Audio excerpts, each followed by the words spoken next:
Bonjour à tous, ici Amélie. Merci d'être sur ma chaîne dédiée à l'économie domestique et à la propreté. On va plonger directement dans le sujet, alors restez avec moi. Pour économiser de l'argent lors de l'achat de vernis-gel et pour pouvoir servir le plus grand nombre de clients possible, certains maîtres font des erreurs. Ce sont eux qui rendent une telle manucure très dangereuse. Il est important de le savoir pour éviter les problèmes avec vos ongles. Substances toxiques.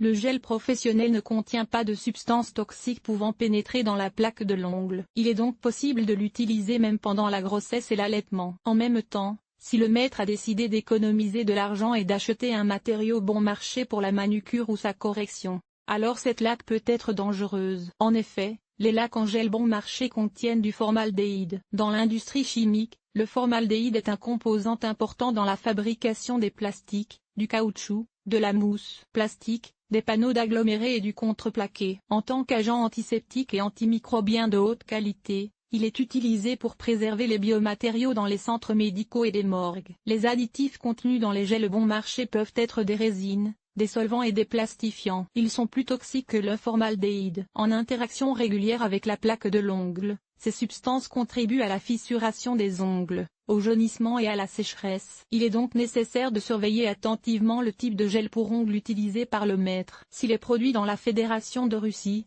la teneur en formaldéhyde et autres substances toxiques peut atteindre 81% de la composition principale. Les produits européens contiennent de 0,1 à 0,2% de formaldéhyde, et les autres substances sont absentes. Pour s'assurer de la qualité d'une laque en gel, il suffit de vérifier si elle porte l'inscription B3 Free Standard. Elle indique que les composants du produit sont sûrs. Lisez aussi, presque tout le monde a déjà dû effectuer au moins une fois des réparations mineures sur des objets ménagers à l'aide de colle. Les effets néfastes du vernis-gel pour les ongles, vérité et mythe. Depuis l'avènement des extensions d'ongles, il existe de nombreux mythes qu'il est assez facile de croire. L'assèchement par les UV provoque le cancer, mais cela est impossible en raison de l'exposition minimale au rayonnement. L'exposition au soleil est d'un ordre de grandeur supérieur, mais un bain de soleil modéré sur la plage et l'apport de vitamine D sont même utiles. En outre, dans les salons modernes, les lampes UV ont été remplacées depuis longtemps par des LED sûrs. L'acétone utilisé pour enlever le vernis en gel fragilise, dessèche les ongles et fait peler la peau. Cependant, les maîtres l'ont depuis longtemps remplacé par des produits de soins pour les ongles. Les ongles ne respirent pas lors de la pose d'extension. C'est vrai, mais comme ils n'ont pas de pores, ils n'ont pas besoin d'interagir avec l'oxygène. Lisez aussi l'iode est largement utilisé depuis des siècles, principalement en médecine, mais il est aussi parfois utilisé dans l'économie. Le vernis en gel contient des photo-initiateurs qui provoquent une légère sensation de brûlure lors du séchage sous la lampe. Sous l'influence des rayons ultraviolets,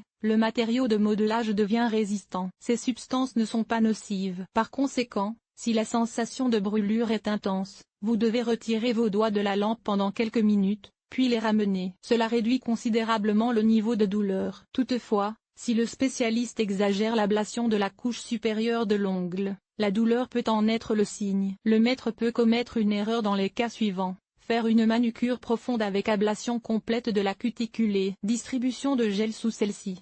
Mal manipuler une lime réutilisable et contracter une infection qui se développera sous l'ongle artificiel jusqu'à la prochaine correction.